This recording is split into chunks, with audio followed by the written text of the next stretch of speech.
दर्शकों, आज हम एक ऐसे मुद्दे पर बात करने जा रहे हैं जो पूरी दुनिया के लिए एक नासूर बन चुका है। एक ऐसी समस्या जो इंसानियत को शर्मसार करती है। जी हां, मैं बात कर रहा हूं आतंकवाद की। दुनिया भर में आतंक का जाल इस कदर फैला हुआ है कि कोई भी देश, कोई भी इंसान इससे सुरक्षित नहीं है। भारत, अमेरिका और यूरोप जैसे शक्तिशाली देश भी इन आतंकी संगठनों के निशाने पर हैं। आए दिन होने वाले बम धमाके, गोलीबारी और अपहरण की घटनाएं इस बात का सबूत हैं कि आतंकवाद कितना बड़ा खतरा बन चुका है। आज हम ऐसे ही 5 खूंखार आतंकी संगठनों का पर्दाफाश करेंगे जिन्होंने दुनिया भर में दहशत का माहौल पैदा कर रखा है। ये वो संगठन है जो बेगुनाहों का खून बहाने से बाज नहीं आते, जो मासूमों की जिंदगी बर्बाद करने पर तुले हुए हैं। इनके निशाने पर सिर्फ आम आदमी ही नहीं, बल्कि सरकारें, सेनाएं और पूरी की पूरी मानवता है। तो कौन है ये 5 सबसे खतरनाक आतंकी संगठन? कैसे काम करते हैं ये? और इनका मकसद क्या है? ये जानने के लिए हमारे साथ बने रहिए इस वीडियो में, क्योंकि आज हम आपके सामने ला रहे हैं सच्चाई, बिना किसी डर और बिना किसी दबाव के। दर्शकों, सबसे पहले बात करते हैं आईसिस की, यानी Islamic state of Iraq and Syria. ये वो संगठन है जिसने सीरिया और इराक जैसे देशों में कयामत ढा दी।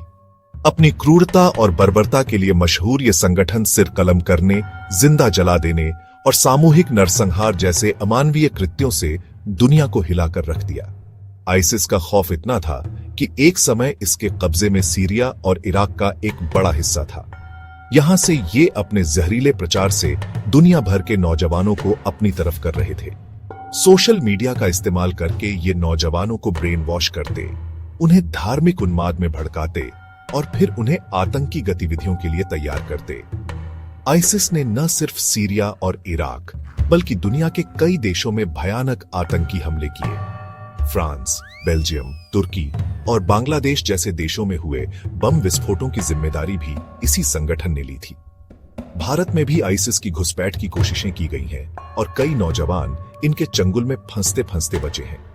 लेकिन दर्शकों, सवाल यह है कि आखिर आईसिस का मकसद क्या है? ये लोग आतंक फैलाकर क्या हासिल करना चाहते हैं? आईसिस का दावा है कि वो एक इस्लामिक खिलाफत स्थापित करना चाहते हैं, जिसमें पूरी दुनिया में शरीयत का कानून लागू होगा। लेकिन सच्चाई तो यह है कि आईसिस का इस्लाम से कोई लेना देना नहीं है। ये एक ऐसा क्रूर और बर्बर संगठन है जो धर्म के नाम पर अपनी गंदी राजनीति चमकाना चाहता है। ये लोग इस्लाम की छवि खराब कर रहे हैं और दुनिया में मुसलमानों के लिए नफरत पैदा कर रहे हैं। हालांकि अंतरराष्ट्रीय समुदाय के लगातार प्रयासों से आईसिस को काफी हद तक कमजोर कर दिया गया है। सीरिया और इराक में इसका कब्जा खत्म हो चुका है और इसके सरगना अबू बकर अल बगदादी को भी मौत के घाट उतार दिया गया है। लेकिन इसका मतलब ये नहीं है कि खतरा टल गया है। आईसिस अभी भी एक खतरनाक संगठन है और दुनिया भर में इसके स्लीपर सेल मौजूद हैं। हमें सतर्क रहने की जरूरत है और आतंकवाद के खिलाफ एकजुट होकर लड़ना होगा।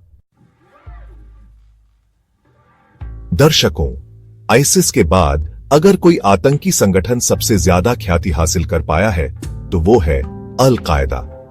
ओसामा बिन लादेन द्वारा स्थापित ये संगठन 9/11 के हमलों के बाद से ही दुनिया भर में अपनी क्रूरता के लिए कुख्यात है। अमेरिका में वर्ल्ड ट्रेड सेंटर और पेंटागन पर हुए ये हमले इतिहास के सबसे घातक आतंकी हमलों में से एक थे, जिनमें हजारों बेगुनाह लोगों की जान गई थी। अल कायदा का मानना है कि पाश्चात्य संस्कृति और खासकर अमेरिका इस्लाम के लिए खतरा है। इसलिए ये संगठन अमेरिका और उसके सहयोगियों को अपना दुश्मन मानता है और उनके खिलाफ जिहाद का प्रचार करता है। अल कायदा ने अफगानिस्तान, इराक, यमन, सोमालिया जैसे देशों में अपने ठिकाने बनाए और वहां से दुनिया भर में आतंकी गतिविधियों को अंजाम दिया। ओसामा बिन लादेन की मौत के बाद अल कायदा कमजोर जरूर हुआ, लेकिन खत्म नहीं हुआ। अयमान अल जवाहिरी के नेतृत्व में इस संगठन ने फिर से अपने पैर पसारने शुरू कर दिए हैं। अफ्रीका और एशिया के कई देशों में अल कायदा की शाखाएं सक्रिय हैं, जो स्थानीय समस्याओं का फायदा उठाकर लोगों को अपनी तरफ कर रही है। अल कायदा की विचारधारा अभी भी बहुत खतरनाक है और ये दुनिया के लिए एक बड़ा खतरा बनी हुई है। हमें इस संगठन के इतिहास, इसकी विचारधारा और इसके तरीकों को समझना होगा, तभी हम इससे निपट पाएंगे।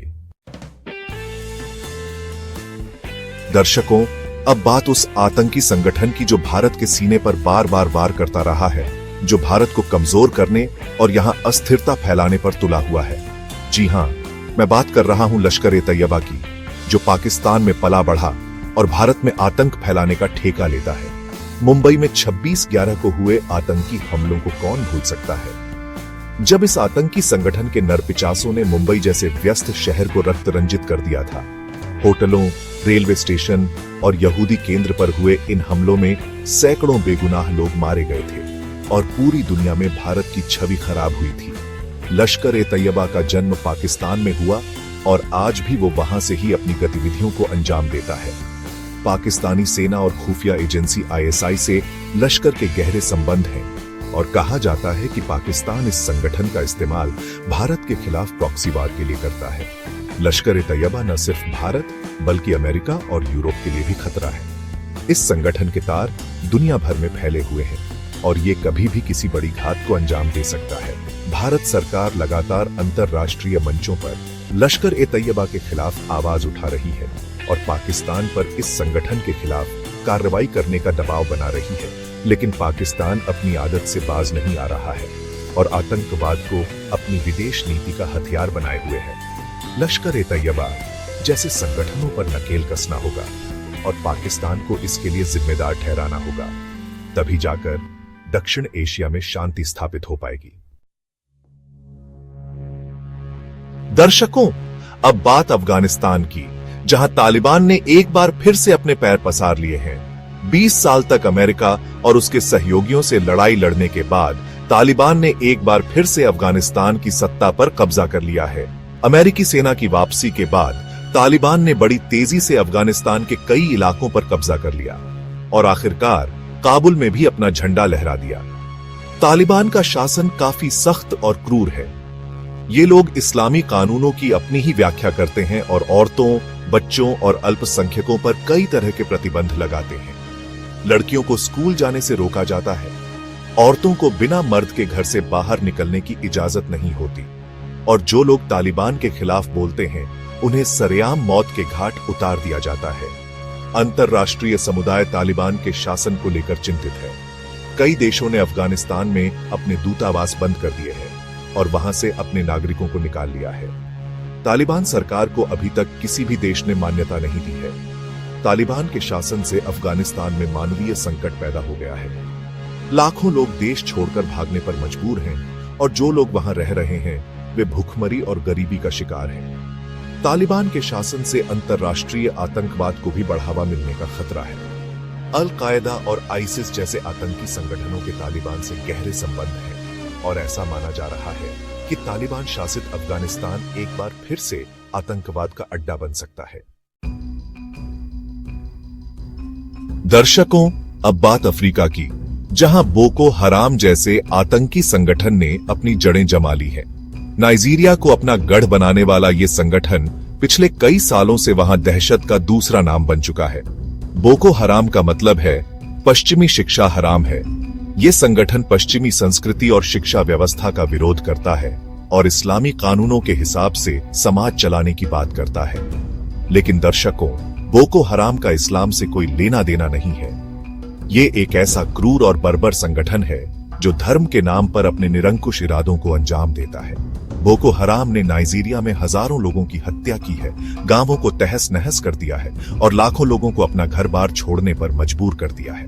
बोको हराम की सबसे भयानक हरकत थी 2014 में चीबोक से 276 स्कूली लड़कियों का अपहरण। इन लड़कियों को आज तक छुड़ाया नहीं जा सका है और उनके साथ क्या बीती होगी, इसकी कल्पना मात्र से ही रूह कांप जाती है। बोको हराम ने इन लड़कियों को सेक्स स्लेव बनाकर रखा होगा, उनकी जबरदस्ती शादी कराई होगी और उन्हें आत्मघाती हमलावर बनाने के लिए तैयार किया होगा।